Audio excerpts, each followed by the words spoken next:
Before we start, I'd just like to dedicate this video to Mr. Ross Goodall because I know how much he loves this song. This one's for you, Ross. So here we are, folks, the end of my White Album personally. As far as I'm concerned, this is the last track on the White Album. If I'm listening to the White Album, this is where it ends for me. This will be the last track that I listen to. That's maybe a controversial statement to make, but as far as I'm concerned, this is the last thing on the album that is worth my time. Now don't worry, I am fully aware that there are still 2 more songs after this, and yes, I will still be doing 2 videos on those, so there's still more videos to come on those 2 songs. But all I'm saying is, as far as I'm concerned, if I'm listening to this album, this is where it will end for me. I'm not interested in what comes after this personally. So let us take a deeper dive together into what is, as far as I'm concerned, the final track on the White Album. Welcome back to the White Album in Depth. This is episode 28, Cry Baby Cry. So in late 1967, John Lennon recorded a demo for a new song he was working on called Cry Baby Cry. He'd been inspired by a TV advert which included the phrase "Cry Baby Cry, make your mother buy," but initially this was all he really had. Now around this period, John was speaking to Hunter Davies. As a side note here, Hunter Davies is actually from where I'm from Carlisle. It's our sort of little Beatles claim to fame that, Hunter Davies is from here. The other claim to fame is when the Beatles came to Carlisle, they got kicked out of the hotel because Ringo was wearing a leather jacket, but that's a story for another day. Anyway, Hunter Davies in 1967 was writing a biography about the Beatles. This would be released in 1968. And whilst he was talking to John, John was actually talking about a song he was working on called Cry Baby Cry, but he said he'd stopped working on it because he didn't feel it was going anywhere. John did say, however, that if this song would mean anything, if it was any good, it would come back to him, it would sort of draw him back in, and he would then finish it then if he felt the need to be drawn back into it. So obviously he would eventually be drawn back into it. So we're going to fast forward now to spring 1968 when the Beatles went to Rishikesh in India to study meditation with Maharishi Mahesh Yogi. So whilst in India, John would return to Cry Baby Cry and he would actually finish writing all the lyrics whilst he was there. So whilst writing these lyrics, John would draw inspiration from a number of nursery rhymes, the most notable nursery rhyme here being Sing a Song of Sixpence, and he took particular inspiration from the following line. The king was in his counting house, counting out his money. The queen was in the parlour, eating bread and honey. So yeah, John obviously would adapt that line of the nursery rhyme, particularly in the first and second verses of Cry Baby Cry.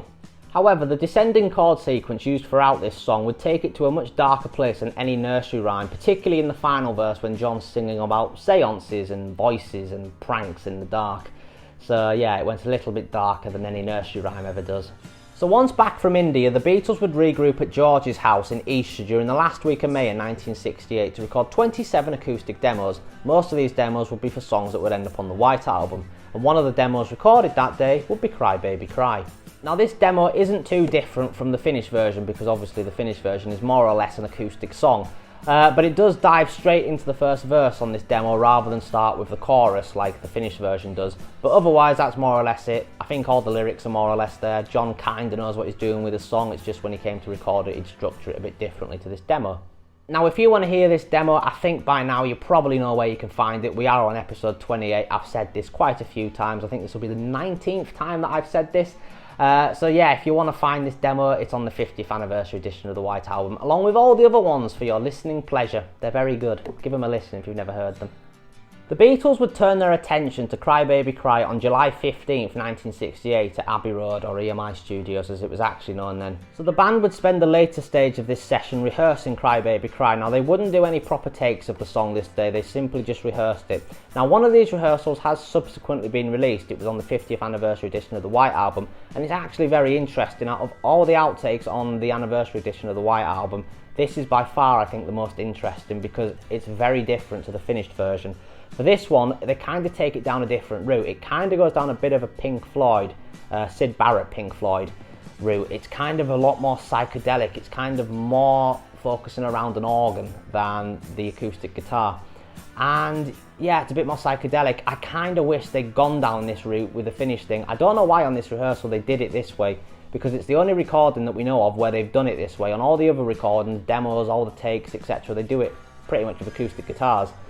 So yeah, I don't know why on this demo they just decided to do it like that, but I wish they'd followed it through like that because I think it would have been better personally. As much as I love this song, I do think this version is more interesting. If you've never heard this unnumbered rehearsal, do give it a listen. It's probably one of the most interesting outtakes of any Beatles song that we've had released. So yeah, the unnumbered rehearsal, very interesting. Anyway, like I say, nothing from this day's session would be used going forward because they were just rehearsing the song. So the next session for Cry Baby Cry would take place the following day, July 16th, 1968. So for this session they would begin recording the song properly, and to begin with they would focus on getting the basic track laid down. Now only 3 of the Beatles would play on this basic track. John Lennon played his acoustic guitar and sang his vocals, Paul McCartney played bass guitar and Ringo Starr played drums. So the band would record 10 takes of the basic track, and they would decide that take 10 was the best one, and they would start applying overdubs to take 10. Now if you want to hear any outtakes from these basic tracks, well you can, only one of them has ever been released though, and it's take 1, which you can hear on Anthology 3. Now this version, it's not really that different to be honest from the finished versions. There's not really anything you're missing if you never hear this.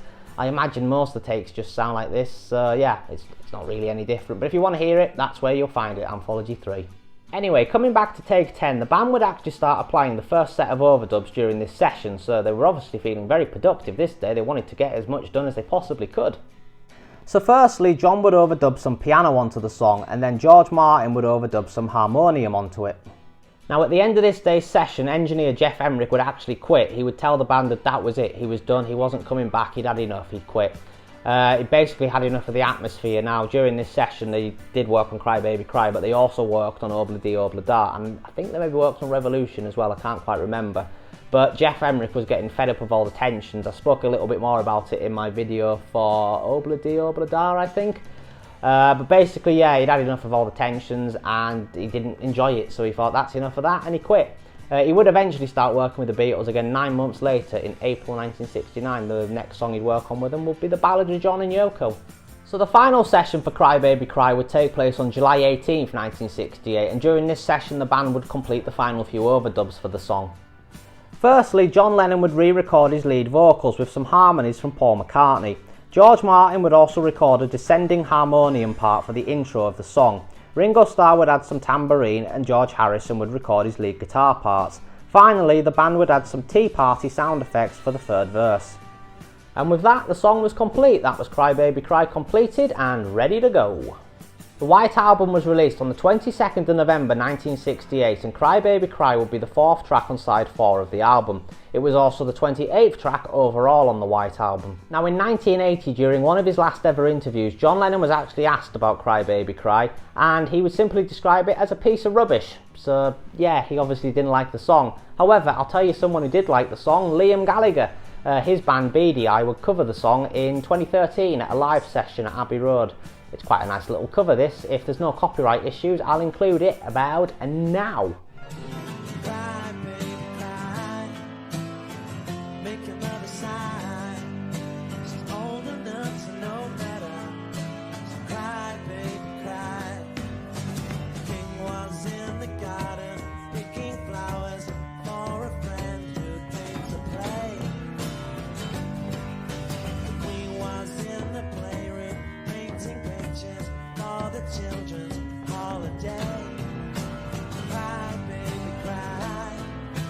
So not for the first time, but John Lennon was wrong. This song was not a piece of rubbish. It's a wonderful song, it's a wonderful piece of music, and it's the perfect closing track to the White Album.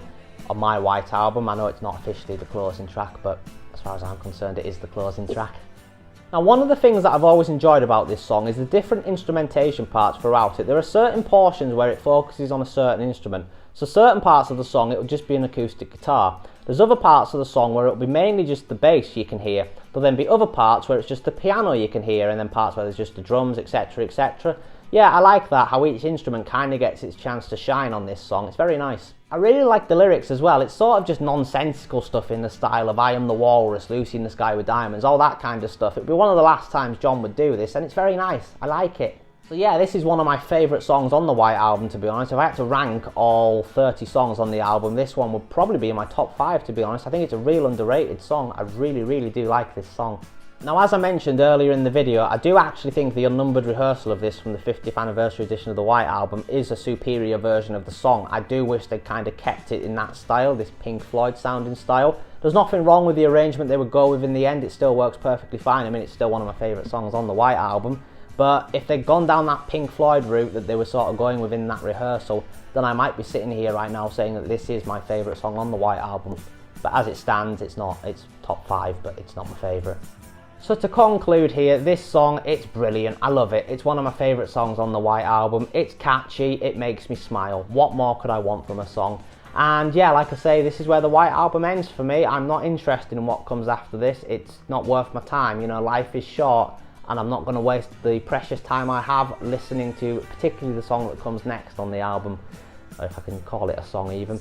So yeah, as far as I'm concerned, it's been a good ride, the White Album, but this is where I get off the train with this song. This is my last stop.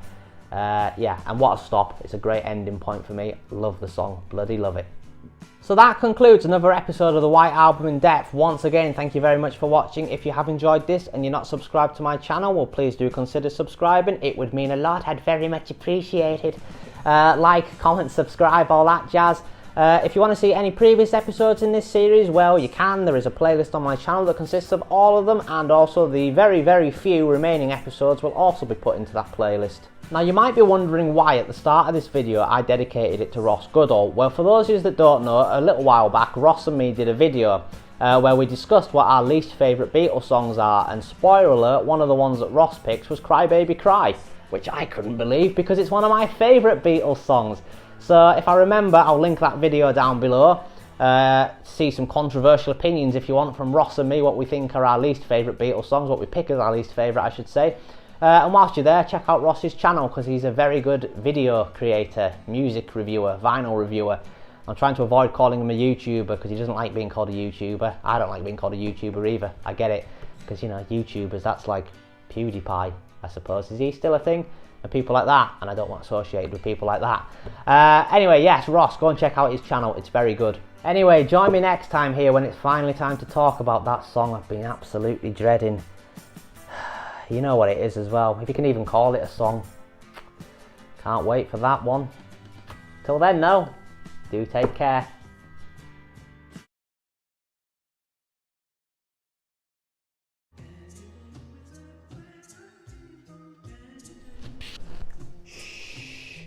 We found a hidden song, folks.